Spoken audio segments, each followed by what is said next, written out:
The massive political earthquake currently shaking the foundations of Lagos State and reverberating all the way to the presidential villa in Abuja is a story that absolutely no one saw coming, because the Economic and Financial Crimes Commission has officially tightened its grip on a massive financial scandal that has directly linked the administration of Governor Babajide Sanwo-Olu to a staggering $13 million forfeiture involving a highly prominent businesswoman and socialite named Aisha Achimugu.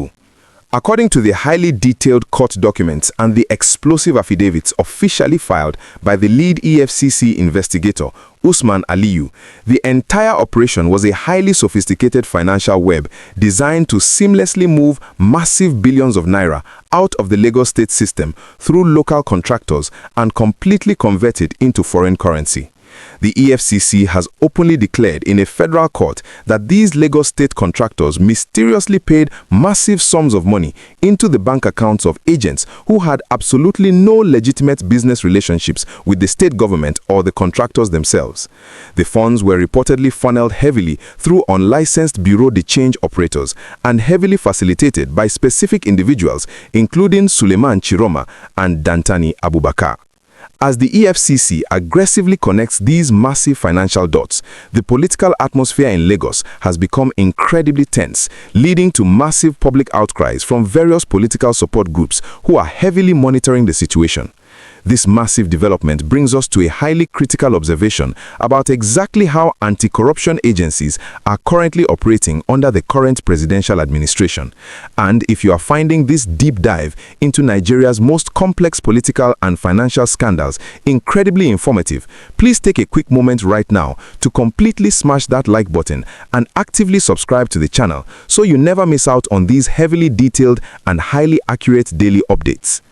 Moving forward into our related discussion on the current state of public procurement and exactly how government contractors operate across the entire country, it is completely impossible to ignore the broader and highly aggressive cleanup campaign currently being executed by the EFCC chairman, Ola Olukoyede. Just a few days ago, the EFCC chairman publicly revealed a massive intervention where the agency successfully stopped a major contractor engaged by the Federal Ministry of Power from using completely fake and heavily substandard transmission materials for a massive national power project. He heavily emphasized that if Nigerians actually saw the deep level of corruption and the complete disregard for human life currently happening within government procurement circles, they would shed bitter tears. This exact sentiment perfectly mirrors the massive public anxiety currently surrounding the $13 million Lagos contractor scandal, because the ultimate victims of these massive financial movements are always the everyday citizens who are completely deprived of quality roads, heavily functional hospitals, and highly equipped schools whenever public funds are actively diverted into private oil block acquisitions by heavily connected elites. The real question that millions of politically aware Nigerians are currently asking is whether the EFCC will actually have the complete political willpower to thoroughly investigate and publicly reveal the true identities of these mysterious Lagos state contractors who effortlessly moved billions of naira without any valid business justification. It is incredibly fascinating to actively observe the absolute silence currently radiating from the highest levels of the Lagos state government regarding this heavily explosive situation. Despite the massive media attention and the highly detailed court documents officially linking state contractors to this massive financial forfeiture, key officials, including the State Attorney General and the Commissioner for Information, have actively maintained a highly strategic silence, completely refusing to issue any official public statements to clarify the exact nature of the relationship between the state government and these heavily scrutinized contractors. This massive silence is actively fueling intense public speculation that the political relationship between the Lagos State Executive Mansion and the highest powers in Abuja might be experiencing a highly unprecedented level of internal friction right now. Political analysts across the entire country are heavily dissecting the underlying meaning of this massive EFCC probe, strongly suggesting that whenever the anti-graft agency begins to actively trace massive financial movements directly linked to the contractors of a sitting governor, it is usually a highly coordinated signal that the political protection previously enjoyed by that specific administration has been severely compromised. You have to deeply understand the massive political dynamics of Lagos State to truly appreciate the sheer gravity of this situation, because Lagos is not just an ordinary state, it is the absolute financial powerhouse of the entire nation and the massive political stronghold of the current president. For the EFCC to actively follow the money trail directly into the massive financial heart of Lagos State contracting, it strongly implies that the era of absolute political immunity might be officially over for highly connected state contractors who have historically operated under the heavy radar of federal law enforcement.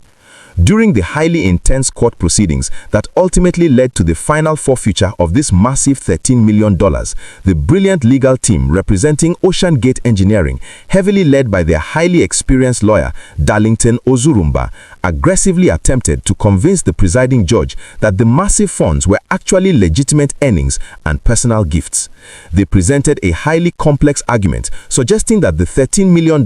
simply represented standard earnings from various gas and oil-related contacts and highly generous gifts presented to the prominent socialite over a period of time. However, Justice Emeka Nwite completely dismissed this specific argument, strongly ruling that the defense entirely failed to provide any substantial material facts or highly credible evidence to properly explain how such a massive amount of foreign currency could be legitimately categorized as simple gifts or standard earnings without highly transparent banking trails to back it up.